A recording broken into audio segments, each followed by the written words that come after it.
Thank you, Mr. President. A president whom, reversing roles, I would like to introduce today because he has not introduced himself. So I'd like to say this. If there is anyone out there wondering about who is probably the best person to lead a conversation about the type of standard that we should have in competition policy here and there, now and then, it is probably Frédéric Joly.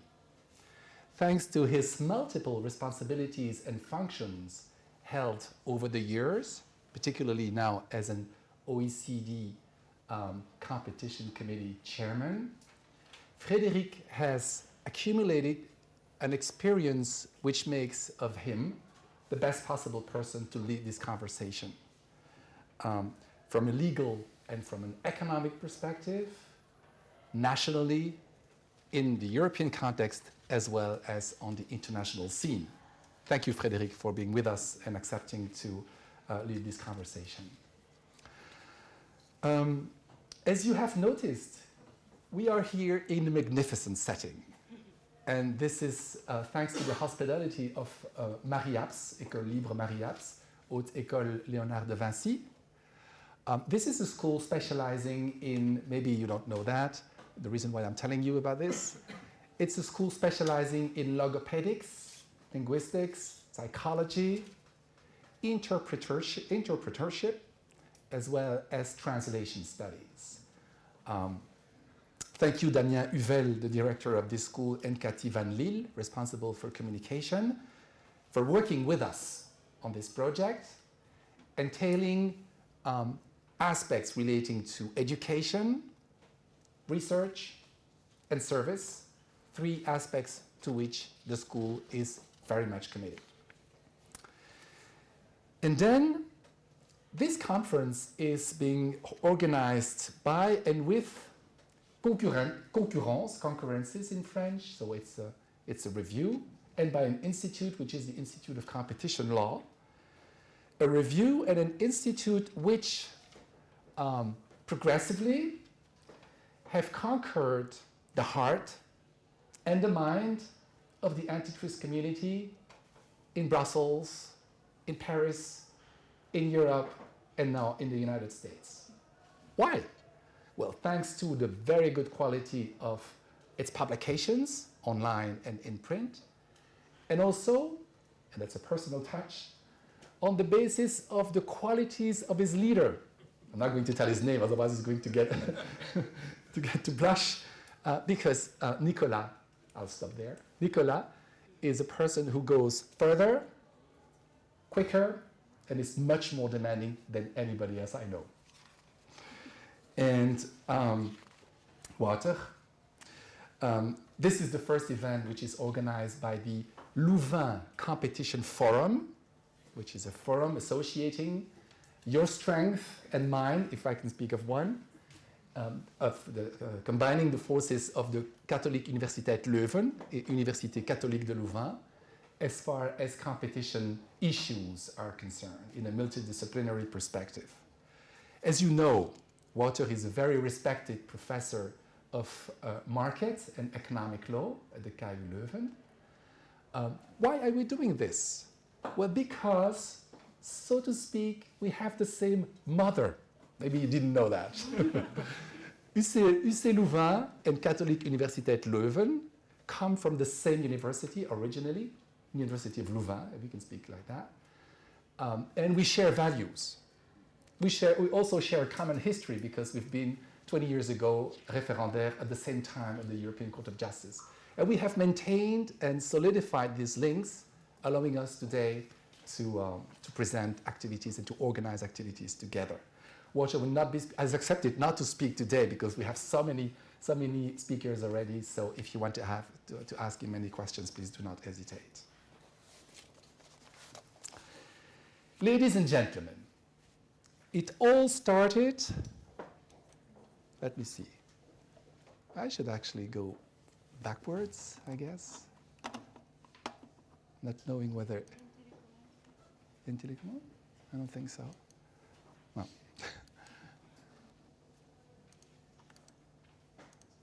It all started there, in Washington, D.C., Chinatown area, 2011, 17th of February. Why is this? Actually, Robert Land, Nihoul Average, and myself met in 2010, a year before, at a conference organized about the goals of competition policy.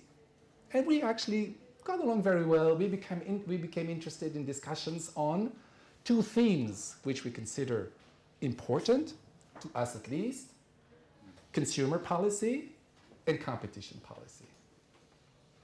And the year after, I was there on sabbatical for a full academic year. And we decided to meet, and we met again, and then again. And it followed a series of events, or I would say meetings, in which we became interested in discussing the changes that have occurred in competition policy over the years. That is,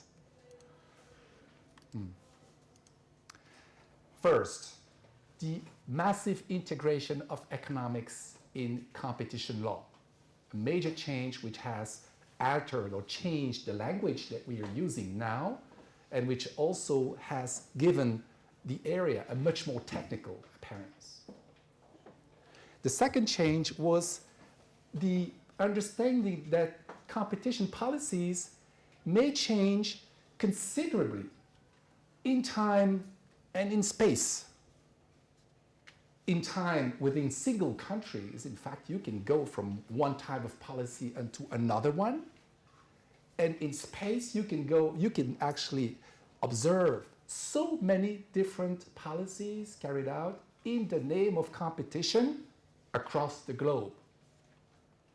One of them being, for instance, fairness, under the doctrine of which you say that, or governments say that, they have to intervene anytime they have the feeling that competition is becoming too harsh on competitors, or in situations where they have the feeling that the results coming from free economic interactions may hurt one competitor in particular.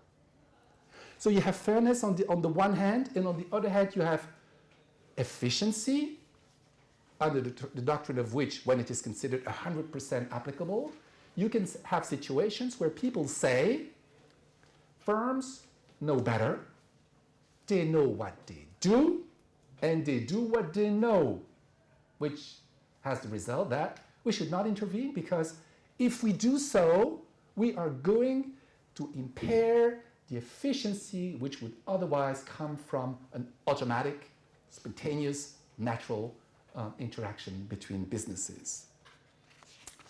So, seeing this, we decided that the third change, being in internationalization of competition policy, and as a result of all the aspirations about competition policy that people, scholars, officials, judges, populations can have about what should competition policy do for them in the world.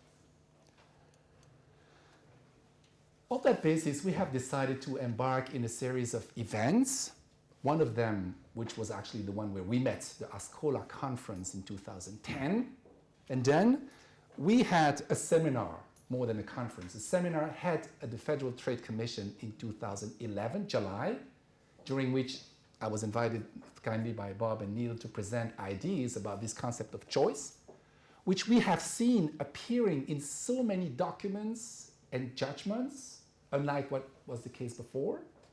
And so about which we felt that maybe there is room for further investigation to see what is hiding behind this.